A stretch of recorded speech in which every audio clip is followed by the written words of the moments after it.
जय हिंद दोस्तों। आज के दौर में पति और पत्नी के बीच रिश्ते कमजोर होते जा रहे हैं, जिस कारण डाइवोर्स का मामला बढ़ता जा रहा है। दोस्तों, पूरे इंडिया में ऑफिशियल डाइवोर्स रेट 1.1% है। माने 100 वैवाहिक रिश्तों में से एक रिश्ता का डाइवोर्स हुआ है। अगर अनऑफिशियल रिश्ते टूटने की बात करें तो वो कहीं ज़्यादा है। और हमारे अंडमान में भी बहुत अधिक शादीशुदा रिश्ते टूट रहे हैं, जो कि एक चिंता का विषय है।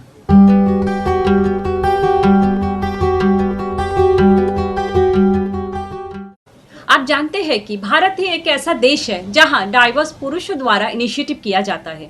दूसरे देशों में अधिकांश महिलाएं इनिशिएटिव करती हैं। अब तक भारत का ऑफिशियल डाइवोर्स रेट बाकी देशों से कम रहा, लेकिन आज के दौर में ये बढ़ रहा है। पिछले कुछ सालों में 50 से 60% तक वृद्धि हुआ है। दर्शकों, पहले हम पति और पत्नी के बीच रिश्ते टूटने का मुख्य कारण बताएंगे। फिर आप अपने रिश्ते को कैसे बेहतर बना सकते हैं उसके बारे में बताएंगे। रिश्ते टूटने का तो कई सारे कारण हो सकते हैं, लेकिन यहाँ हम मुख्य 4 कारणों के बारे में वर्णन करेंगे। रिश्ते टूटने का पहला कारण है, आज के दौर में महिलाएं फाइनेंशियली, सोशली और इकोनॉमिकली इंडिपेंडेंट हो रही है। वो किसी के भी ऊपर किसी भी चीज़ के लिए निर्भर नहीं होना चाहती। उस दौरान अगर उनके बीच छोटी सी भी मनमुटाव होता है तो महिलाएं अलग होने से भी नहीं झिझकती। वही वो महिलाएं पति के रोक टोक को भी बर्दाश्त नहीं करती। दूसरा कारण है बेवफाई और भरोसा। क्योंकि हम यही सुनते हुए बड़े हुए हैं कि किसी भी रिश्ते की बुनियाद भरोसा होता है। एक बार विश्वास का धागा टूटा कि नहीं तो वो रिश्ता पहले की तरह सामान्य स्थिति में नहीं आ सकता। आजकल भारत में बेवफाई बहुत तेजी से बढ़ रहा है। लोग भावनात्मक और शारीरिक रूप से जल्द उदासीन हो जाते हैं, इसलिए वो अपने अस्थायी जरूरतों के लिए एक व्यक्ति से दूसरे व्यक्ति में स्थानांतरित हो जाते हैं। तीसरा कारण है ग्रांटेड ले लेना। रिश्ते के शुरुआती दौर में कपल एक दूसरे को ज्यादा समय देते हैं, एक दूसरे को सुनते हैं, समझते हैं। लेकिन जैसे जैसे समय बीतता है, रिश्तों को ग्रांटेड लेकर एक दूसरे के साथ समय बिताना बंद कर देते हैं। अपने साथी की बात नहीं सुनते और न ही कुछ बोलने देते हैं।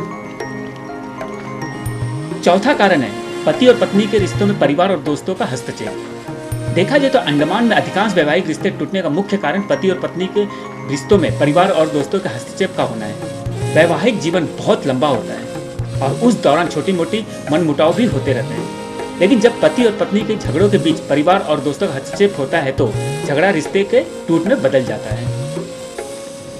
अपने मनमुटाव को आपसी बातचीत से दूर करें और पति और पत्नी के रिश्तों में ईगो को और थर्ड पर्सन को दूर रखें। दोस्तों, ये तो था रिश्ते टूटने का मुख्य कारण, लेकिन अपने शादीशुदा रिश्तों को कैसे बचा कर रखें, यह भी एक बड़ा सवाल है। लेकिन आप यकीन नहीं मानेंगे कि सनातन में जब आप शादी के बंधनों में बंध रहे होते हैं तभी इस सवाल का जवाब उसी समय ही दे दिया जाता है। लेकिन कोई उसे महत्व नहीं देता और न ही कोई सुनता है। सब शादी के भागदौड़ में लग जाते हैं और कपल्स हनीमून के प्लानिंग में। भला पंडित जी के मंत्रों को कौन सुनेगा और समझेगा। आपके विवाह के दौरान 7 फेरों के साथ ही मंत्रों द्वारा आपसे 7 वचन ले लिया जाता है, जिन्हें आपको पूरे जीवन में अपने साथी के प्रति निभाना होता है, जो कि अक्सर लोग उस पर ध्यान नहीं देते। ये 7 वचन इस प्रकार है। पहला वचन, यदि आप कभी तीर्थ यात्रा को जाओ तो मुझे भी अपने संग लेकर जाना। कोई व्रत, उपवास अथवा अन्य धर्म कार्य आप करें तो आज की भांति ही मुझे अपने वाम भाग में अवश्य स्थान दें। किसी भी प्रकार के धार्मिक कृत्यों के पूर्णता हेतु पति के साथ पत्नी का होना अनिवार्य माना गया है। पत्नी द्वारा इस वचन के माध्यम से धार्मिक कार्यों में पत्नी की सहभागिता व महत्व को स्पष्ट किया गया है। माने आपके सारे गतिविधियों का ज्ञान और उसमें पत्नी की भागीदारी अनिवार्य है। अक्सर पति अपने एक्टिविटी को पत्नी से छुपाते हैं और उन्हें शामिल नहीं करते, जिस कारण दोनों के बीच मनमुटाव बढ़ता है। दूसरा वचन, जिस प्रकार आप अपने माता पिता का सम्मान करते हैं उसी प्रकार मेरे माता पिता का भी सम्मान करें तथा कुटुंब के मर्यादा के अनुसार धर्म अनुष्ठान करते हुए ईश्वर भक्त बने रहें। यहाँ इस वचन के द्वारा कन्या की दूरदृष्टि का आभास होता है। उपरोक्त वचन को ध्यान में रख वर को अपने पत्नी के मायके पक्ष के साथ हमेशा सद्व्यवहार और सम्मान करना चाहिए। अक्सर लोग एक दूसरे के साथ और उनके परिवारों के साथ सद्व्यवहार नहीं करते, जिस कारण लड़ाई बढ़ता है और रिश्ता टूट जाता है। तीसरा वचन, आप मुझे ये वचन दें कि आप जीवन की तीनों अवस्थाओं में मेरा पालन करते रहेंगे। आज के दौर में ये वचन पति और पत्नी दोनों पर लागू होता है। इसमें कहा गया है कि किसी भी अवस्था में हो, एक दूसरे को सूझबूझ के साथ पालन करेंगे और ख्याल रखेंगे। अक्सर पति और पत्नी में से कोई एक या दोनों सिर्फ अपने बारे में सोचते हैं, एक दूसरे को न तो ख्याल रखते हैं और न ही समझ रखते हैं, जिस कारण अंत में झगड़ा होकर रिश्ते टूट जाते हैं।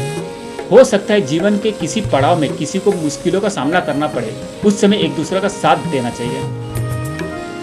चौथा वचन, अब तक आप घर परिवार की चिंता से पूर्णतः मुक्त थे।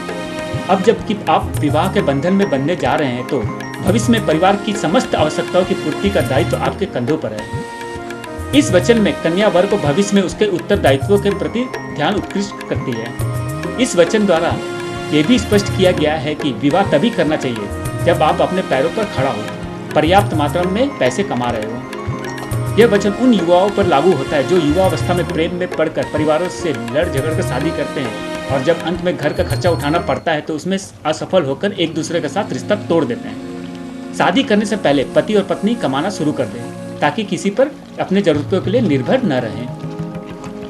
पांचवा वचन, अपने घर के कार्यों में लेन देन अथवा अन्य किसी हेतु खर्च करते समय यदि आप मेरी भी मंत्रणा लिया करें तो मैं आपके वमांग में आना स्वीकार करती हूँ। यह वचन पूरी तरह से पत्नी के अधिकारी को रेखांकित करता है। यदि किसी भी कार्य को करने से पूर्व पत्नी से राय ले लिया जाए तो उससे पत्नी का सम्मान तो बढ़ता ही है, साथ साथ अपने अधिकारियों के प्रति संतुष्टि का भी आभास होता है। अक्सर पति घर और बाहर के सारे फैसले बिना पत्नी के साथ चर्चा किए लेता है, जिस कारण पत्नी को अपने महत्व का कमी का आभास होता है और रिश्ते में दूरी बनने लगते हैं। किसी भी रिश्तों में व्यक्ति का महत्व का होना बहुत जरूरी है। अगर महत्व नहीं होगा तो उन रिश्तों में दूरी बनती जाएगी। छठा वचन, यदि मैं अपनी सखियों अथवा अन्य स्त्रियों के बीच बैठी हूँ तब आप वहां सबके सम्मुख किसी भी प्रकार से मेरा अपमान नहीं करेंगे। यदि आप जुआ अथवा अन्य किसी भी प्रकार के दुर्व्यसन से अपने आप को दूर रखें तो मैं ही आपके वामांग में आना स्वीकार करती हूँ। मैंने शादीशुदा रिश्तों में एक दूसरे का अपमान किसी के भी सामने नहीं करना चाहिए। हमेशा एक दूसरे का सम्मान का ख्याल रखना चाहिए और जुआ और नशे से दूर रहें। सातवां वचन, आप पराई स्त्रियों को माता के समान समझेंगे और पति पत्नी के आपसी प्रेम के मध्य अन्य किसी को भी भागीदार न बनाएंगे। यदि आप यह वचन मुझे दे तो ही मैं आपके वमांग में आना स्वीकार करती हूँ। यह वचन पति और पत्नी पर समान रूप से लागू होता है। वचन इस संदर्भ में कहा गया है कि पति और पत्नी एक दूसरे के प्रति वफादार रहें और आपसी प्रेम के बीच किसी दूसरे को भागीदार न बनाएंगे और न ही किसी के बीच आने देंगे। अक्सर बाहरी रिश्तों के कारण पति और पत्नी के रिश्ते टूट जाते हैं और यह मामला आज के दौर में बहुत ज्यादा हो रहा है। दर्शकों, रिश्ता कोई भी हो, जब वो टूटता है तो किसी न किसी के जीवन भर के दर्द दे जाता है। पति और पत्नी के बीच का रिश्तों में तो अलग ही एहसास होता है। जब वो टूटता है तो जीवन भर का आंसू दे जाता है। भले ही आप जीवन में आगे बढ़ जाए और दूसरे साथी तलाश कर ले, लेकिन शुरुआती यादों को कभी भूल नहीं पाएंगे। तो दोस्तों, हम आशा करते हैं कि आप अपने जीवन साथी के साथ ईमानदार रहेंगे, उनका सम्मान करेंगे और उनके महत्व को समझेंगे। धन्यवाद दोस्तों। पंकज सिंह साथ में संगीता सिंह, एवी लैंड मीडिया से।